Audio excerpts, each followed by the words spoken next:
Bonjour à tous, bonjour à toutes. Aujourd'hui, je voulais vous donner quelques outils de réflexion, quelques pistes par rapport à quelque chose que moi j'ai vraiment vécu à beaucoup de moments et que je vois avec beaucoup de personnes qui m'entourent. C'est quand on commence à sentir dans sa vie qu'il y a des choses qui ne vont pas, qu'il y a des choses qui nous font souffrir, qui nous font mal et qu'on a envie de commencer à les transformer.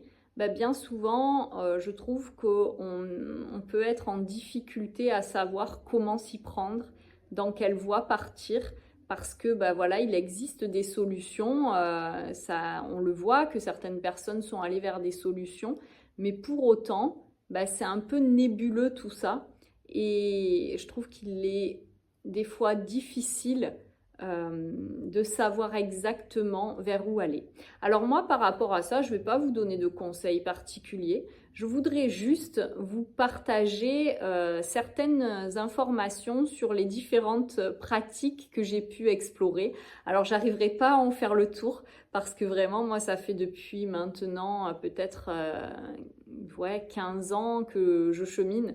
Et donc, du coup, j'en ai vu énormément des professionnels, notamment au début où, en fait, j'étais tellement complètement perdue que j'allais voir un peu tout le monde parce que je cherchais des réponses clairement. Et puis bah, maintenant, avec le recul, je peux vraiment choisir le professionnel que j'ai envie d'aller voir, celui qui résonne pleinement avec ce que je suis en train de vivre et de traverser à un instant T. Et surtout, il y a quelque chose qui s'est transformé aussi, c'est qu'avant, j'y allais vraiment avec cette posture où j'attendais que le thérapeute me sauve et j'attendais qu'en fait, il trouve les clés pour moi de ce qui allait me guérir. Et maintenant, j'ai vraiment cette conscience que ce thérapeute va être juste une personne que je vais aller consulter à un moment donné et qui va me donner un nouveau regard sur certaines choses que je vis. Et ensuite, bah, ce nouveau regard va me permettre, moi, d'aller chercher à l'intérieur de moi ce que c'est venu faire résonner et du coup d'aller trouver mes propres clés à l'intérieur. Voilà, donc ma posture a clairement changé, mais elle a changé au fur et à mesure où intérieurement, moi aussi, j'ai compris avec mes différents accompagnements précédents bah, que du coup, j'étais responsable de ce que je créais et que j'ai repris peu à peu mes responsabilités par rapport à ma vie. Voilà, mais ça a été un long cheminement et du coup, c'est OK pour le début, par exemple, et même encore à des moments de ma vie, hein, ça m'arrive quand vraiment j'ai des choses souffrantes qui me traversent, d'avoir cette envie que quelqu'un me sauve et me donne la solution. Donc c'est OK, il suffit juste de le regarder et c'est que ça, vous en êtes là aujourd'hui et c'est que j'en suis là aujourd'hui et ça fait partie du cheminement. Donc moi, vraiment au début, j'ai commencé par aller voir des psychiatres, tout simplement aussi parce que bah, c'était la porte d'entrée la plus simple, celle qui était reconnue par le corps médical. Donc vu que bah, souvent ça commence un peu comme ça, hein, on va chez le docteur et le docteur identifie qu'il y a des choses au niveau psychologique qui peuvent être travaillées, donc il va peut-être nous orienter vers un psychologue ou un psychiatre. Le psychiatre, moi, c'était aussi vraiment l'avantage que j'étais étudiante à l'époque. Donc, en fait, c'était même avant cette phase où je considère que j'ai commencé à cheminer parce que j'y suis allée à des moments où j'étais bien plus jeune parce que j'ai vécu des choses dures dans ma vie et que j'avais besoin, du coup, d'être accompagnée là-dessus. Et ce psychiatre, du coup, ce qu'il y avait d'intéressant aussi pour moi, c'était que je pouvais être remboursée. Donc ça, c'était un point très important à cette époque-là aussi de mon chemin. Ces travaux avec les psychiatres que j'ai pu faire ont été très importants. Vraiment, ça a été des clés importantes pour moi. Et ce qu'il y avait de génial, c'est que j'avais une image du psychiatre qui ne parlait jamais, qui faisait que écouter et que ça pouvait mettre dans une situation assez d'inconfort. Et en fait, ça se choisit, un thérapeute. Et c'est vraiment important si vous avez besoin juste que la personne, elle vous écoute. Ben voilà, choisissez le thérapeute qui fera uniquement ça. Si vous avez besoin d'une personne qui puisse être en interaction, ben ça existe aussi. Et en fait, c'est important de ne pas, à mon sens, limiter une profession à une image que l'on peut se faire ou à un thérapeute que l'on a pu rencontrer à un moment donné dans sa vie et qui nous a donné cette image-là. Parce que, encore une fois, il y a une approche Et oui, dans cette approche, il y a des règles, dans cette approche, il y a une certaine manière de regarder les choses, mais il y a aussi vraiment plein d'êtres qui pratiquent cette approche et chacun va le faire avec sa patte aussi. Donc c'est ça qui est important, c'est de trouver la personne qui va le faire de la manière qui est juste pour nous et bonne pour nous. J'avais aimé à un moment donné un praticien qui m'avait dit un thérapeute, c'est comme une boulangerie en fait.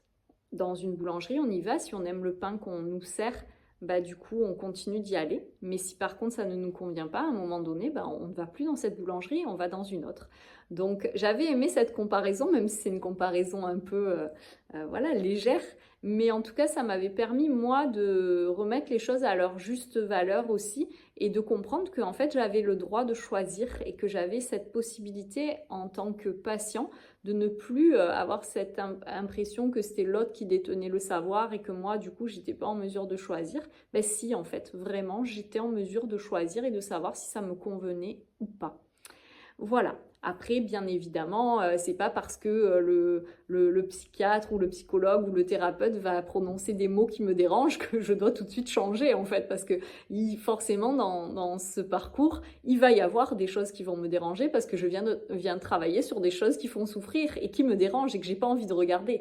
Donc, il y a des moments où peut-être que des choses vont être prononcées qui ne me plairont pas, mais ce qui est important de savoir, c'est est-ce que cette personne à prononcer ces mots vraiment avec justesse et que moi ça me dérange et donc à moi d'en faire quelque chose, ou est-ce que la posture qu'il a utilisée c'était une posture qui n'était pas en lien avec mes valeurs en fait et c'était pas ok. Donc voilà, et dans ce cas-là c'est important de pouvoir changer.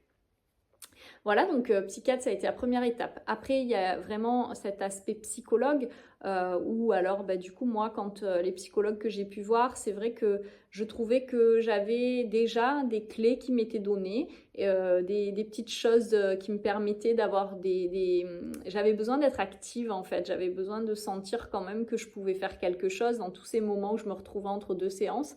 Bah, ne plus être que dans ma tête. Donc ça, c'est vraiment ce que les psychologues que j'ai pu voir ont pu m'apporter. Ce travail avec les psychologues, les psychiatres que j'ai fait au début de ce parcours, ça m'a vraiment permis de comprendre ce lien qu'il y avait entre ce que je vivais dans mon mal-être de l'instant avec ma vie lorsque j'étais enfant, ce rapport avec mon père, ma mère. Voilà, donc ça, c'était déjà un super début pour commencer après à regarder les choses autrement.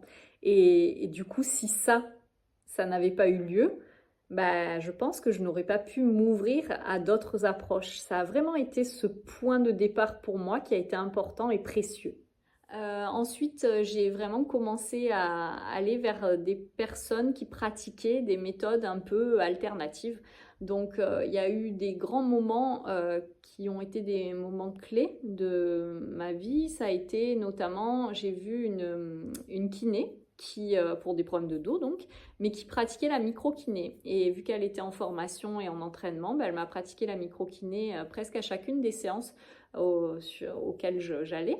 Et en fait, bah, petit à petit, ouais, il y a eu des nœuds dans mon corps qui ont pu se démêler en venant remuer des choses. Et il y avait des réponses dans mon corps qui venaient vraiment en lien avec des événements vécus à certains âges de ma vie. Donc ça m'a vraiment bluffé qu'elle puisse identifier qu'à tel âge de ma vie, il s'était passé quelque chose, à tel âge, autre chose.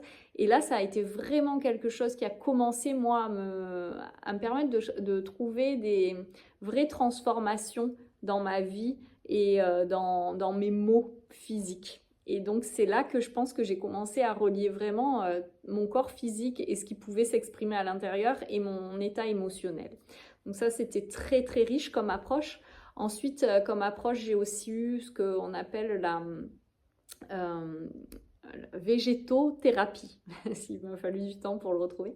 Donc ça c'était donc il y avait des temps d'échange. Il y avait aussi de l'analyse un peu des rêves, ce qui était très très riche. Et ça m'a permis aussi de relativiser parce que moi, j'avais l'impression que dans mes rêves, j'étais un peu folle, qu'il y avait des trucs un peu bizarres de moi qui s'exprimaient. Et au final, bah, ça m'a permis de remettre du sens avec ce symbolisme des rêves et de comprendre qu'en fait, très souvent, ce que j'imaginais que ça voulait dire, c'était pas du tout ça. Et ce que ça voulait dire était généralement très très beau. Donc ça, c'était une belle découverte qui m'a permis aussi de regarder ces rêves autrement et de comprendre bah, que chaque chose qui se joue dans ce rêve, en fait, ça parle de moi et que c'est mes facettes qui s'expriment. Donc ça, c'était très riche aussi comme apprentissage. Et puis dans cette pratique-là, il y avait aussi vraiment ce rapport au corps avec des massages et avec, bah, du coup, dans ces massages, plein d'images qui me venaient, plein de choses, de scénarios qui se passaient, alors que juste elle me massait. Et ça, c'était très, très, très puissant. J'ai beaucoup apprécié. Et ce que j'ai aimé dans cette approche, c'est que j'ai commencé un peu à pouvoir être dans du lâcher-prise là. Il se passait des choses qui me dépassaient, je comprenais rien ce qui se passait et pour autant derrière je sortais de là, ça me chamboulait, il y avait des choses qui bougeaient. Donc ça a été un moment qui a été important aussi de ce parcours. Et puis il y a eu l'hypnose. Alors l'hypnose que j'ai pratiquée de plusieurs manières. Dans un premier temps, ça a été l'hypnose pour travailler sur un accident de voiture et des peurs que j'avais pu avoir. Donc ça a été de l'hypnose où j'ai pu revivre des moments de sérénité pour retrouver cette sérénité, etc. Donc ça m'a fait beaucoup de bien. Mais il y a eu aussi de l'hypnose conversationnelle, c'est-à-dire que je voyais une thérapeute où en fait, elle me pratiquait l'hypnose. J'avais les yeux ouverts, on parlait et je savais pas qu'elle pratiquait de l'hypnose sur moi, mais en fait, elle s'adressait à moi avec plein d'images, avec plein de choses que mon inconscient pouvait capter. Et ça, ouais, ça a été un gros, gros travail qui a commencé à bien me remuer, et à bien me chambouler, et à bien me permettre de regarder les choses autrement. Donc ça, c'était un moment aussi très fort.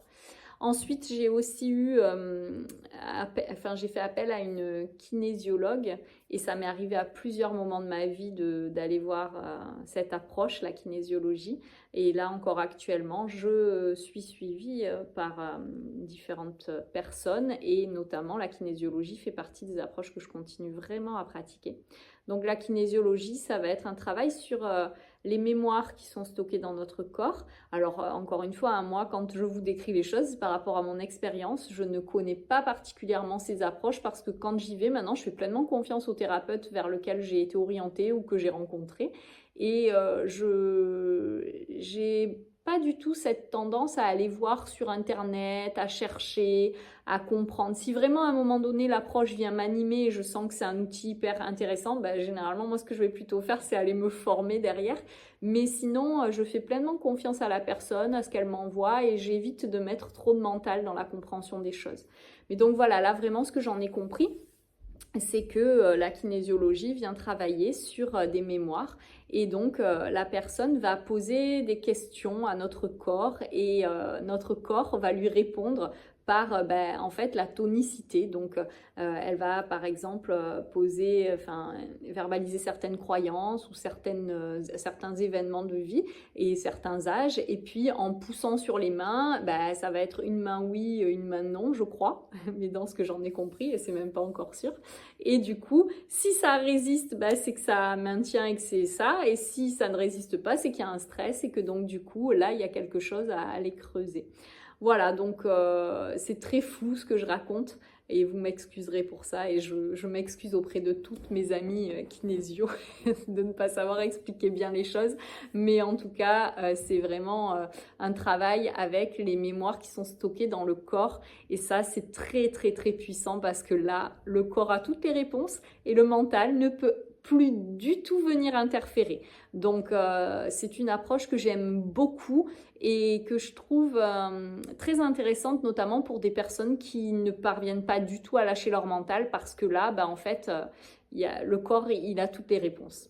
Et encore une fois, par contre, le corps, il a des verrous aussi, hein. C'est-à-dire que si vous êtes très dans le mental, c'est peut-être parce qu'il y a des très grosses blessures et peut-être que ce mental, il vous protège très fort de quelque chose.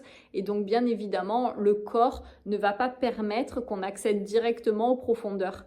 Et il va permettre que les premières mémoires là, qui vont être libérées, c'est celles que vous allez pouvoir libérer. Ce sera juste en fait, c'est celles qui sont visibles à un instant T.